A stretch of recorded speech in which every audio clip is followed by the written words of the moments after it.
A lo largo de la historia, el béisbol nos ha regalado múltiples momentos interesantes y el año 2004 es quizás uno de los más icónicos, pues los Medias Rojas de Boston volvieron de una serie que estaba 3-0 abajo ante los Yankees de Nueva York para llevarse el banderín de la Liga Americana y avanzar posteriormente a la Serie Mundial.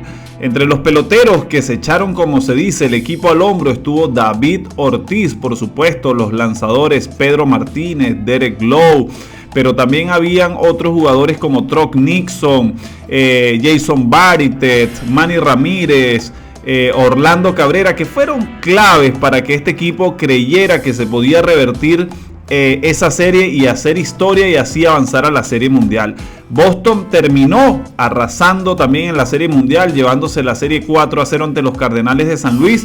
Y vamos a hablar un poco acerca de los integrantes de este gran equipo de Boston. Ahí lo tienen, estaba nada más y nada menos que Johnny Damon.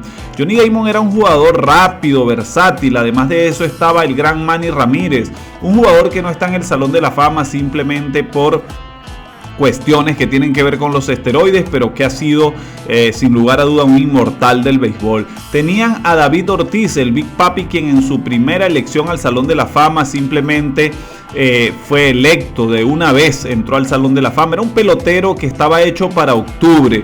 Y por qué no hablar también de Jason Varitek. Quien lo recuerda, Jason Varitek quizás no es un pelotero que ocupe un lugar en Cooperstown, pero estamos seguros que Jason Varitek ha sido uno de los mejores capitanes que equipo alguno ha tenido.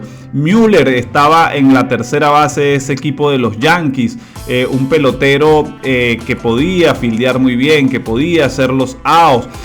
Además de eso tenían a Matt Bellhor, tenían a Troc Nixon, jugadores de renombre, tenían a Derek Lowe, quien no cerró solamente la serie de campeonato de la Liga Americana, sino que también se encargó de cerrar lo que era el campeonato de Serie Mundial. Ahí vemos a Pedro Martínez, un jugadorazo que también está en el Salón de la Fama de estos Medias Rojas de Boston increíbles. Bueno, Pedro y David Ortiz, si los recuerdas y los viste jugar, ambos ocupan un lugar en el Salón de la Fama. Curt Schilling, uno de los mejores pitchers y batalladores. Tim Wakefield, quien ya no nos acompaña hoy, partió hace poco al encuentro con Dios, pero que era un nudillista excepcional y que cuando se montaba en esa lomita era simplemente batallador. La ciudad de Boston tenía años sin ganar una serie mundial.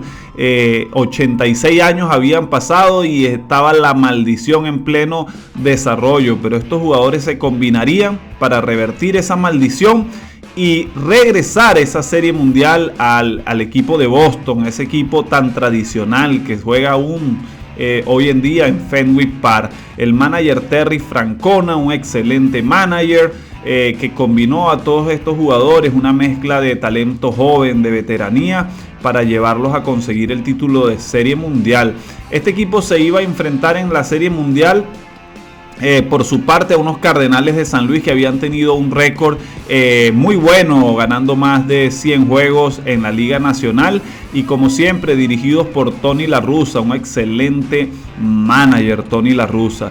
Y bueno, este era parte del staff de lanzadores del equipo de los Medias Rojas de Boston, que tenía a Derek Lowe, a Curt Schilling, que tenía también a Pedro Martínez en pleno apogeo, en su prime, como se dice. Pedro Martínez, un pitcher demasiado inteligente, demasiado agresivo, y bueno, lo combinaban con los lanzamientos lentos de Wakefield. Por su parte, el equipo de los Cardenales de San Luis, quienes recibían a los Medias Rojas de Boston, estaban integrados por Tony Woman, un jugador rapidísimo que había dejado de jugar el campo corto para pasarse a la segunda base. Tenían a Larry Walker, tenían a nada más y nada menos que en la tercera base a un excelente tercera base como lo era Scott Rowland, múltiple ganador de guantes de oro. Era un equipo que, si lo analizamos pieza por pieza, era un equipo que estaba blindado también, este equipo de los Cardenales de San Luis, pero el ímpetu que traían los Medias Rojas de Boston era demasiado, y Edgar Rentería, quien ya tenía experiencia ganando series mundiales, no pudo hacer nada para que los Medias Rojas de Boston no liquidaran esta serie en 4 juegos de manera contundente. Ya vamos a hablar de esos resultados. Y bueno, este equipo tenía lanzadores como Matt Morris, Jason Irringhausen, tenían a Jeff Suppan, a Marquis, que era un pitcher muy controlado y que tenía una buena recta, una buena curva. Tenían al dominicano Julián Tavares, tenían a Woody Williams y bueno, una serie de pitchers que simplemente hacían que esta rotación fuera una rotación ganadora para el manager Tony La Russa. Ahí está Julián Tavares, el dominicano. Estos juegos, el primer juego lo ganó el equipo de Boston 11 carreras a 9, el segundo juego lo liquidó 6 carreras a 2, el tercer juego lo liquidó 4 carreras a 1 con una sólida actuación del lanzador Pedro Martínez. Y así el último juego lo liquidó también el equipo de Boston por un marcador de 3 carreras a 0. Johnny Damon clave en ese equipo, Orlando Cabrera también con su defensa, fue uno de los movimientos que hizo a mitad de temporada cuando increíblemente dejaron ir a Nomar García Parra, quien era la estrella de este equipo, pero Gio Eckstein, un gerente general ganador, se la jugó y dejó libre a García Parra para traer a estos jugadores que hacían falta para darle al equipo de Boston una mejor defensa, para darle un equilibrio y bueno, abrió campo para que estos jugadores pudieran estar en este roster. El equipo de los Cardenales, jugadores como Larry Walker, quien también es un salón de la fama, ¿por qué no? Jugadores como Jim Edmonds, que si no llegan al salón de la fama son jugadores que estuvieron muy cerca de hacerlo. La leyenda de Dominicana Alberto Pujol también se encontraba en su mejor estado físico. Un jugador que sencillamente deslumbraba con su bate, deslumbraba también con su ímpetu a la hora de jugar. Y bueno, esto no fue suficiente, como les digo, para que los Cardenales de San Luis lograran ni siquiera ganar un partido. Es que es muy difícil cuando un equipo viene de derrotar de un 0-3 abajo a los poderosos Mulos del Bronx, a un equipo de los Yankees que era ganador.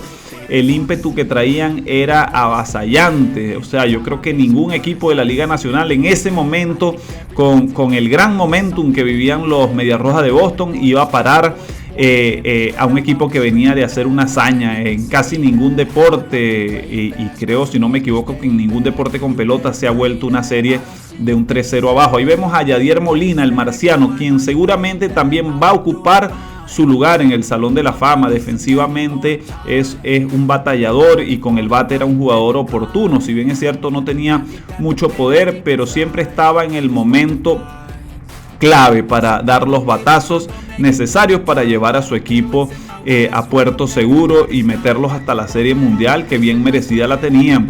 Tony La Russa, siempre un manager muy inteligente, solvente, moviendo las piezas. Y bueno, la veteranía y la juventud unidas en ese momento para llevar a los Cardenales de San Luis a una Serie Mundial donde no pudieron. Y bueno, vemos entonces lo que fue el final de esta serie cuando pichaba el gran cerrador que tenía el equipo de los Medias Rojas. Y ahí vemos el último out del partido. Vemos cómo da ese rolling a Full y Full tira primera y se acabó el partido. Así se titulaban los Medias Rojas de Boston después de 86 años, después de volver de un 3-0 abajo. Déjame en los comentarios si te gustó el video y bueno, déjame saber también qué otra cosa te gustaría ver, de qué otros peloteros te gustaría que habláramos, qué otra serie mundial te gustaría que repasáramos. Nos vemos en una próxima entrega. Gracias por ser parte de este canal.